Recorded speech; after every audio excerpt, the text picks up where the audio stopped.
Assalamualaikum warahmatullahi wabarakatuh. Saya Basri Belahia, SMP Negeri 1 Palele Barat, calon guru penggerak Angkatan 9, Kabupaten Buol, Provinsi Sulawesi Tengah, akan menyampaikan aksi nyata modul 1.4 penerapan budaya positif. Adapun langkah yang pertama saya lakukan adalah meminta izin dan berdiskusi dengan kepala sekolah mengenai aksi nyata yang akan dilakukan. Selanjutnya, melakukan sosialisasi tentang pentingnya penerapan budaya positif di lingkungan sekolah kepada rekan-rekan guru. Assalamualaikum warahmatullahi wabarakatuh. Baik, saya akan memperkenalkan diri. Nama saya Basri Lahia, SPD, asal Sekolah SMP Negeri 1 Palele Barat, calon guru penggerak Angkatan 9 Kabupaten Buol, Sulawesi Tengah. Saya akan mempresentasikan diseminasi atau pengimbasan modul 1.4 budaya positif. Nah, pada budaya positif ini, kita dapat melihat bahwa budaya positif di sekolah yaitu nilai-nilai dan kebiasaan di sekolah yang berpihak kepada peserta didik agar mereka dapat berkembang menjadi pribadi yang kritis, penuh hormat, dan bertanggung jawab. Kemudian untuk perubahan paradigma, untuk membangun budaya yang positif, sekolah perlu menyediakan lingkungan yang positif, aman, nyaman agar murid-murid mampu berpikir, bertindak, dan mencipta dengan merdeka, mandiri, dan bertanggung jawab. Kemudian yang berikutnya, lazimnya disiplin dikaitkan dengan kontrol. Dalam hal ini kontrol guru dalam menghadapi murid. Kemudian menurut Ki Hajar Dewantara bahwa tujuan pendidikan yaitu menuntun segala kodrat yang ada pada anak-anak agar mereka dapat mencapai keselamatan dan kebahagiaan yang setinggi-tingginya, baik sebagai manusia maupun sebagai anggota masyarakat. Oleh sebab itu, pendidik itu hanya dapat menuntun tumbuh atau hidupnya kekuatan kodrat yang ada pada anak-anak agar dapat memperbaiki lakunya, bukan dasarnya hidup dan tubuhnya kekuatan kodrat anak. Kemudian perubahan paradigma teori kontrol, ilusi kontrol. Yang pertama, ilusi guru mengontrol murid. Kemudian yang kedua, ilusi bahwa kritik dan membuat orang merasa bersalah dapat menguatkan karakter. Kemudian yang ketiga, ilusi bahwa semua penguatan positif, efektif, dan bermanfaat. Ilusi bahwa orang dewasa memiliki hak untuk memaksa. Kemudian yang berikut, apa makna disiplin? Nah, makna disiplin itu berasal dari bahasa Latin atau disiplina, yang artinya belajar. Kemudian yang berikut, makna asal dari kata ini berkonotasi dengan disiplin diri, murid-murid Sokrates dan Plato. Kemudian disiplin diri membuat orang menggali potensinya menuju sebuah tujuan, apa yang dia hargai. Selanjutnya, namun dalam budaya kita makna kata disiplin telah berubah menjadi sesuatu yang dilakukan seorang pada orang lain untuk mendapatkan kepatuhan.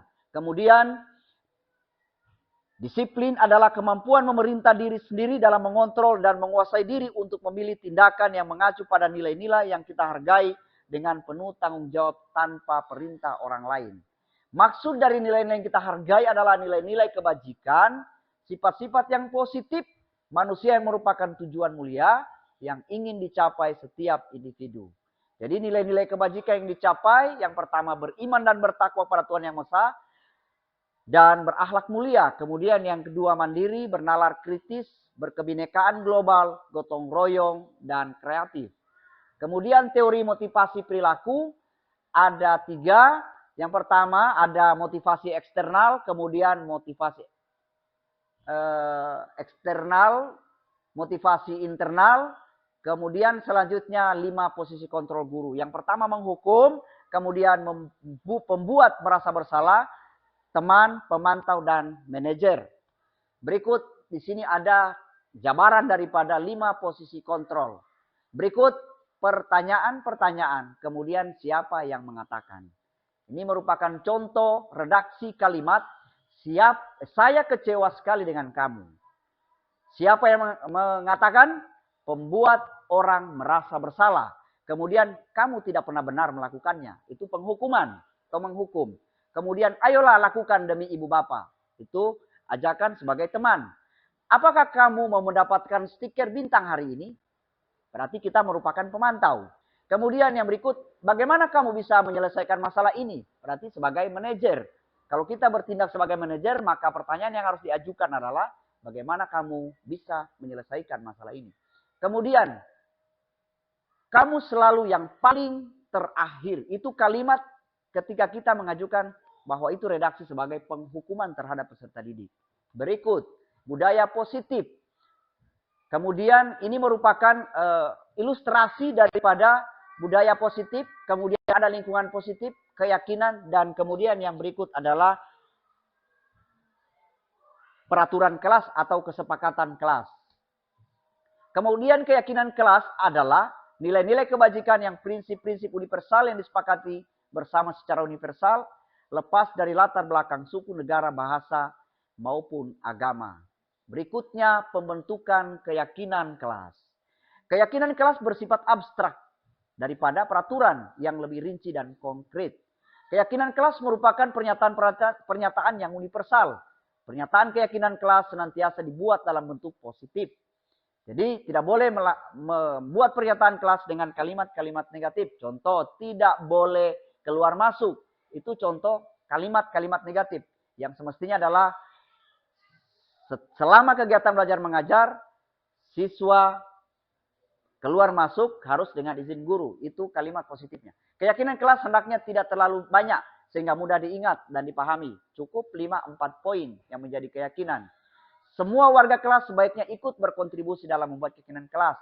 Kemudian terakhir bersedia meninjau kembali keyakinan kelas dari waktu ke waktu. Berikut. Membuat kesepakatan kelas ini merupakan ilustrasi ketika kita membuat keyakinan kelas. Jadi semua murid diberikan kesempatan untuk menyampaikan apa yang menjadi kesepakatan di dalam kelas, ditempelkan, kemudian dibakukan melalui yang ditempelkan dalam kelas mereka. Berikut segitiga restitusi. Dalam segitiga restitusi ini, ya kamu tentunya punya alasan mengapa melakukan itu. Jadi ada validasi tindakan yang salah, kemudian menstabilkan identitas, dan berikut menyatakan keyakinan. Kemudian dalam hal-hal ini yang pertama ada nilai-nilai yang telah kita sepakati. Kemudian kita menjadi orang yang seperti apa yang diharapkan, itu namanya segitiga restitusi. Berikut tahapannya menstabilkan identitas. Bagaimana menstabilkan identitas? Pertama, berbuat salah itu tidak apa-apa. Artinya ketika anak itu berbuat salah, maka kita mengatakan bahwa berbuat salah itu tidak apa-apa. Kemudian yang kedua, tidak ada manusia yang sempurna. Ini kalimat yang harus kita ajukan kepada peserta didik.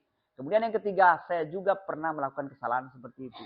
Jadi kita harus melibatkan diri dalam kesalahan peserta didik.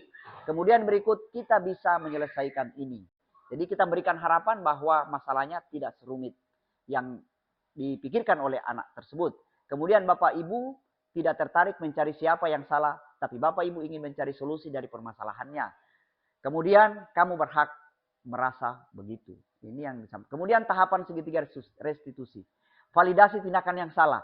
Padahal kamu bisa melakukan ini lebih buruk dari ini ya. Kemudian yang berikut kalimat, kamu pasti punya alasan mengapa melakukan hal itu. Ini kalimat yang diajukan kepada peserta didik. Kemudian yang berikut, kamu patut bangga pada dirimu sendiri karena kamu telah melindungi sesuatu yang penting buat kamu. Kemudian tahapan segitiga restitusi yang berikut, menanyakan keyakinan. Apa yang kita percaya sebagai kelas atau keluarga, kemudian apa nilai-nilai umum yang kita telah sepakati, apa bayangan kita tentang kelas yang ideal, kamu mau jadi orang seperti apa. Ini yang harus kita ajukan kepada peserta didik di kelas. Jadi harapan mereka kelasnya seperti rumah sendiri, seperti ruang belajar sendiri. Ini yang menjadi keyakinan kita di kelas. Terima kasih. Demikian. Assalamualaikum warahmatullahi wabarakatuh. Selanjutnya, membuat keyakinan kelas. Kita akan membuat kesepakatan kelas yang akan menjadi kesepakatan yang akan kita sepakati bersama, kemudian kita laksanakan di dalam kelas ini. Nah, jadi kesepakatan itu yang berkaitan dengan kegiatan belajar kita di kelas maupun aktivitas yang lain yang akan menjadi kesepakatan kita bersama. Nah, nanti kalian akan menuliskan apa yang menjadi kesepakatan kita di dalam stick note atau kertas yang ada sudah dibagikan. Setelah itu kalian akan menempelkan di sini yang sudah disiapkan di depan, dan setelah ditempelkan nanti akan kita bacakan hasil daripada kesepakatan kita, kemudian akan kita tuliskan di sini secara berurutan yang akan menjadi kesepakatan kita dalam kegiatan belajar di kelas. Ya. Saya akan berikan contoh kesepakatan yang akan kita sepakati bersama. Misalnya dalam kegiatan belajar, apa kira-kira yang perlu disepakati? Contohnya, disiplin. Ya, contohnya seperti itu ya. Nanti bagaimana kalian akan menuliskan di dalam kertas tersebut, dalam stick note itu, kemudian ditempelkan. Ya, silakan ditulis apa yang menjadi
izin guru.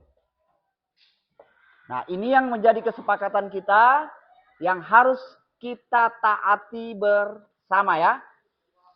Kesepakatan ini harus kita taati bersama dalam kegiatan belajar. Pak El ke sini. Ambil ini yang di sini. Ya.